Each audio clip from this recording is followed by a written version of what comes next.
Hi everybody and welcome to Heel Heat, our WWE show for the week. My name is George Coles. This is my tag team partner, Dangerous Danny Doring. Gary Rhodes, everybody. The first thing we're going to talk about, well, before we even get into the show, they had the musical. With all the wrestlers out there all doing a little bit of a gimmick thing. I thought it was kind of cool. Kind of reminded me of, remember the old Land of a Thousand Dances with Freddie Blassie singing? Mm-hmm. Kind of reminded me of that a little bit. I liked it. It was one of the higher points of this night, and you're going to find out that I'm going to be very crucial of this whole show. Really? Oh, really? Really? Really? Really. Okay.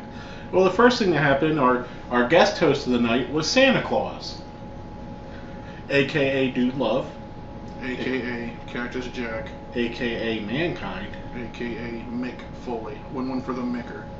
and Santa ends up getting ran over, not by a reindeer, but by Alberto Del Rio. Alberto Del Rio.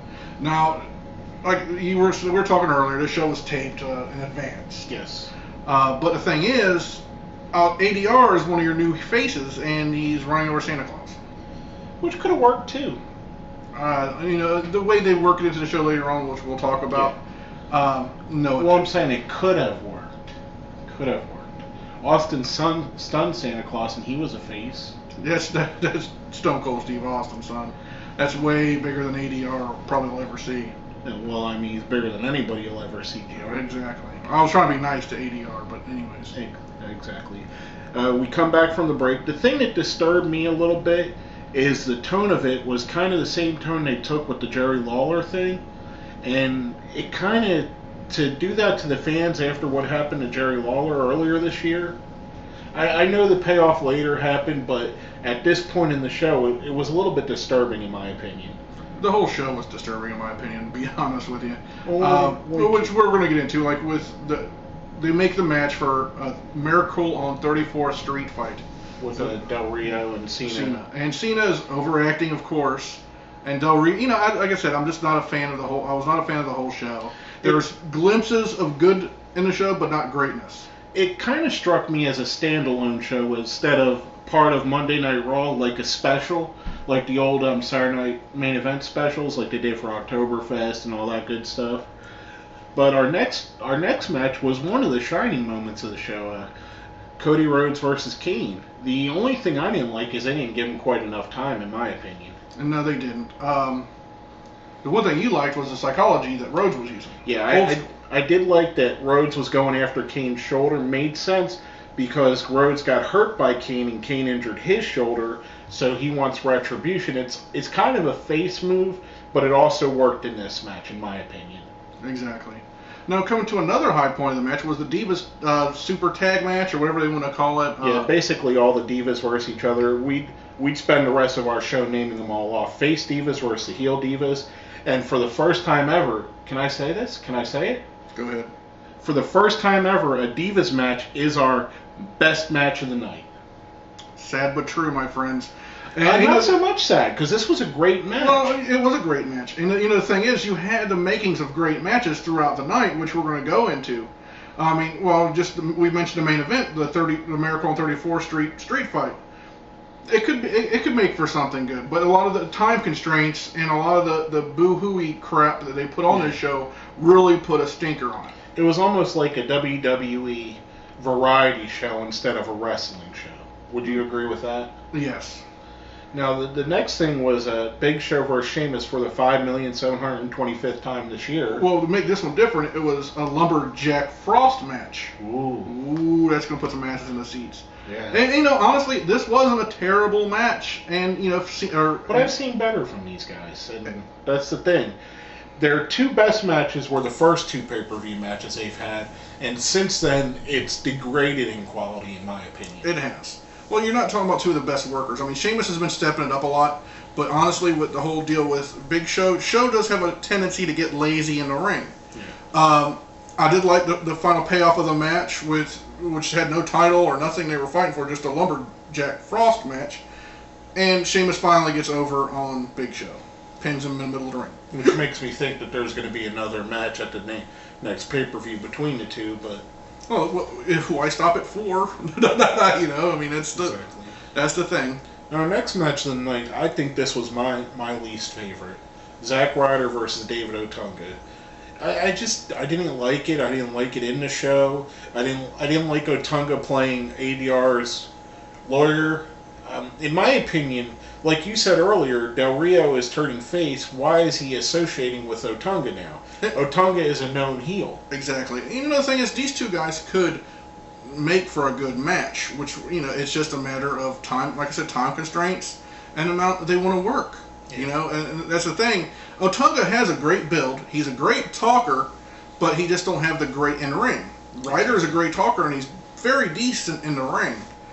And you figure you put these two together and you have a great match, but you didn't. Well, there was no build-up, and that's the thing that didn't make it. There was no reason for him to really be fighting out there, in my opinion. No. Now, our next match of the night was one of the better matches. Miz and Kofi Kingston versus Antonio Cesaro and Wade Barrett. I really like this. The thing I don't get is the way the Miz's face turn is not going over. No. I think Del Rio's, if they would have gave him a chance, if that was the end of his face turn, I think he would have had a better chance of going face, being the fact that he has Ricardo Rodriguez than the Miz. Well, the thing of it is the Miz, for whatever reason, it's not clicking with the crowd. I think, in my opinion, it's the Miz TV segments that are hurting him. If he just played a straight-up face and did more of, like, the dirt sheet, then that might get over better, in my opinion. They could always do a dirt sheet with someone like anybody. Kurt Hawkins could do it with him. Exactly. And Cesaro's one of my favorites in the ring. It just, like I said, another thing with the show, we had to waste the first 15 minutes for the whole scene of getting ran over by Del Rio. And really... Did you really have to sing it? I had to. It just... Jesus Christ. It's just... That was about as good as Khali singing. Which, I don't know, that was just terrible too. But, you know, it is what it is. I mean, it wasn't the greatest match these guys have had, but I looked that they're going to have better in the future. I don't think it was laziness from these guys. I think it was just time constraint. And I'd like to see a return match between these guys. And speaking of returns... Oh, shit. Segue like a mofo. Our question of the week from last week, on the Monday Night Raw show, that we had a number of returns. What was your favorite return of the night? Now, we got some answers from friends of ours. The first one's from our friend Joshua Adams, 1044. Seeing the Outlaws and Flair was great, but Dreamer was a surprise. I'd say that Flair was my favorite because I love the dirtiest player in the game. Who doesn't? Now, the next one's from our friend Paul. Being the Outlaws fan that I am, of course I'd say them, but Dreamer was awesome, especially since they were in Philly. Flair will always be the man, though, and it's good to see him back on WWE television. I think with the whole Ziggler-AJ thing, Vicky is going to spiral down the tubes, and it opens the door for Flair to be the new GM. And Gary, the only time I like seeing it is when he's beating up your boy Ziggles. He's not one of my... Ziggles ain't one of my faves, but he's in my fave 5 booker. Yeah, well, then he's in, like, there's every man. What did you think? Who was your favorite return on that show? Well, you know, the thing is, I missed the Outlaws coming out. Yeah. So, I like the Flair thing, and, you know, I'm glad they let Flair get a little physical in this, you know, but not have a match. But they said they did so much testing on Flair before the show, it was unbelievable. I'm going to go a different route. Tommy Dreamer. Wow, how'd you guess? Shit, I don't know. Mine was Tommy. Tommy got the hero's welcome in Philadelphia. Well deserved. The guy is, other than Ricky Steamboat, the ultimate face. I mean, how has Tommy even wrestled heel other than the invasion angle? He hasn't even ever wrestled a heel, and that wasn't even really a heel. He was just part of a different group. Well, when he was first in ECW, wasn't he kind of? I mean, he was a face, but the fans booed him, but he was still a face. Yeah. ECW didn't matter if you were face or heel. The fans were going to boo who they wanted to boo and like who they liked. The only people that really were heels were the Dudleys, and they purposely were heel. Oh. They healed it to the fullest. But Tommy Dreamer, just because of the reaction, I loved seeing Flair again. Flair didn't surprise me as much as Tommy did, and Tommy being on the show just made my night. And the Shield gave him a hero's welcome too. At the end. I enjoyed that, and that's a good. And that's the good thing about Tommy. Yeah, and you know, I love Flair. Don't get me wrong, and I love the Outlaws. I'm a DX fan. I'm a Four Horsemen fan, but Tommy's one of my guys, man. Can't fault you. I'm a Tommy Dreamer guy. Very Tommy. And he's a Paul Heyman guy. So I'm a Paul Heyman, voice of the voiceless is voice of the backbone of ECW. There you go. Yeah. Yeah. Anyway, our question of the week is, did the continuity of this show hurt it in your views? In other words, when you were watching it, did it bother you that stuff like the Del Rio being a heel again hurt your opinion of the show overall? Let us know what you think. We'll come back next week. We'll let you know our opinions on that. Yeah. And then you could tell us, I forgot, I missed the spot. You missed the spot. Go ahead, just set me up It's again. like Devon without doing the flapjack. I'm telling you. All right, Bubba. Well, here it comes. You can put it. You can put it in our or you can hit us up on Facebook, hit us up on Twitter. Put it down where? Down there. Right down there in our comments. Let us know what you think. We'll let you know what we think. I got 2 of them because you fucked it up. I got 2 words for you. Anyway. Then our next match of the night was Brad Maddox versus the Great Khali. And this wasn't great by far. It was just a fucking squash match, and I'm really tired of them using Brad Maddox like this. He's a heel, so it's not going to get the 1-2-3 kid play where he wins finally. You don't want. They had Khali, or they had Hornswoggle out with Khali. And he does, he's getting into the match and stuff like that. Which, the little guy's way past his time to freaking go on. Khali's past his time to go on. How much bigger would it have been if Maddox would have got the upset over Khali? I mean, you're not doing nothing with him anyways. He's a jobber. He's just a giant jobber. He's a poo jobber, a Punjabi jobber, or Punjabi jobber. Yeah, go ahead and be with that one. There we go. We'll roll with that. Yeah, the Punjabi jobber, Great Khali.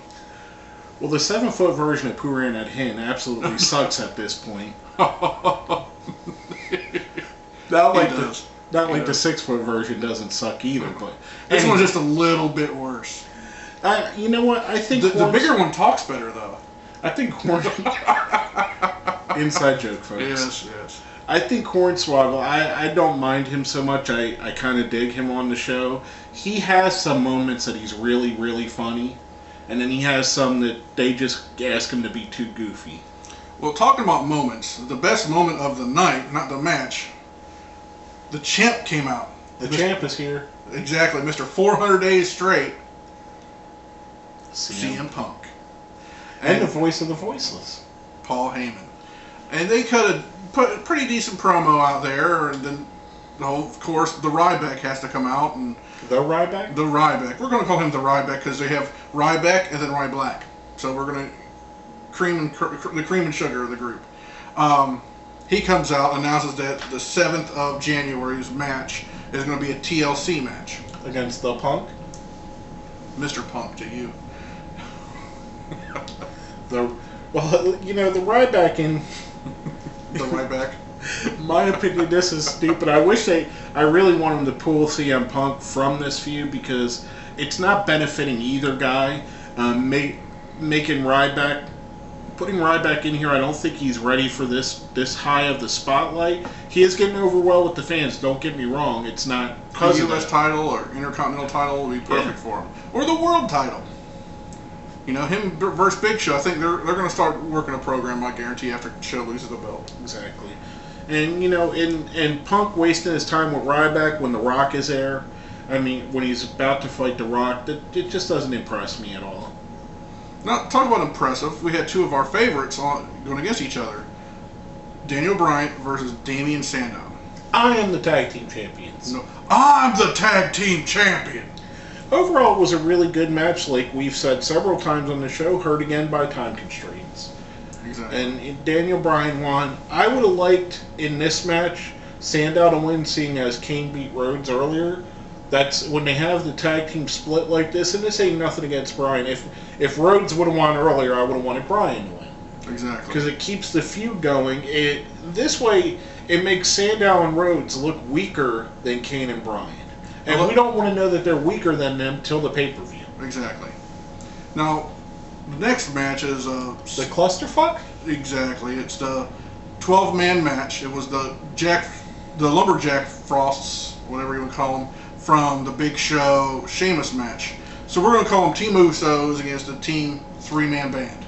And the reason we say that is because those are the guys that stood out the most and I thought were the best in the match. Now, don't get me wrong. Tyson Kidd was awesome. Gabriel was awesome.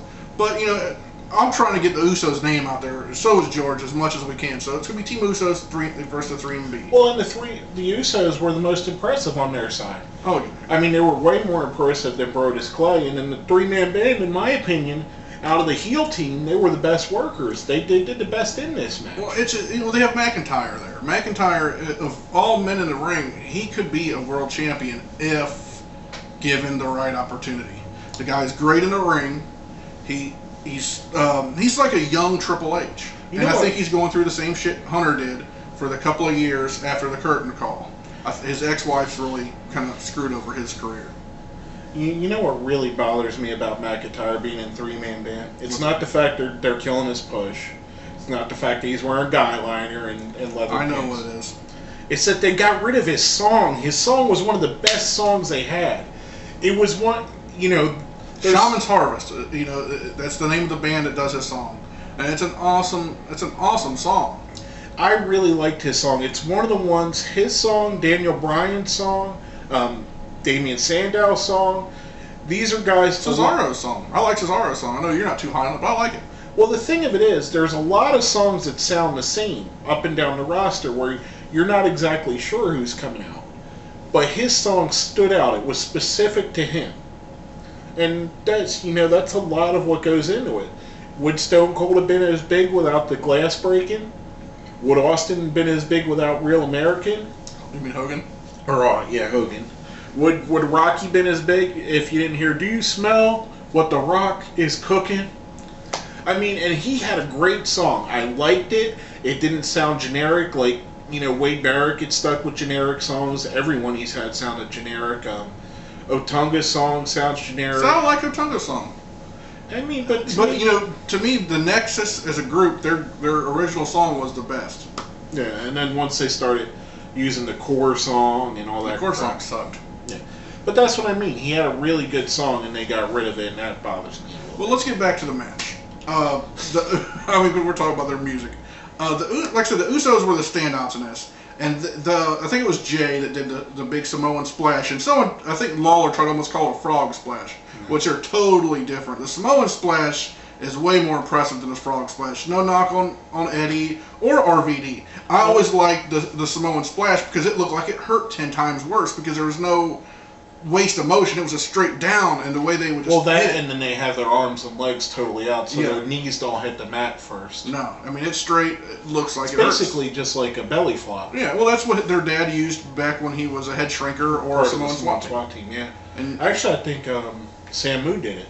No, he did it too. He did it more. I thought he always did the Samoan drop, and then Samu came off with Samu did the Samoan drop. In WWE, more it was him because he was the bigger one. It looked more impressive. There you go. Anyway, it was a decent match for a thrown together shit match. And then talking about shit matches, our main event was John Cena versus Alberto Del Rio. Like we've been going through this whole show, they kind of fucked Del Rio over. Any momentum they built with his somewhat face turn last week, they've already started to kill off. Exactly. And the thing is with this match, it was too PG. I get it's Christmas time and we want to do this in Palace, Queens. Exactly. Wherever Queens is. Anyways, it's in New York. I know. I'm just fucking with you. That's where Kevin James is from. That's nice. Anyways, this match was bullshit. It was too kiddie. The whole finding a pie in one of the boxes and then Cena hits him with it. I'm a wrestling fan. You're starting to bring back the Attitude Era, and what do? You start bringing back the Cena era shit. It's just like Cena's last chance to see if he can get his push back. Right. I'm sorry. Everybody wants a new Attitude Era. I did like that Foley Claus came back out and hit Rodriguez with his sack of toys and then put the mandible claw on Del Rio. Yeah. But, I love Foley. Like I said, what would you rate the show?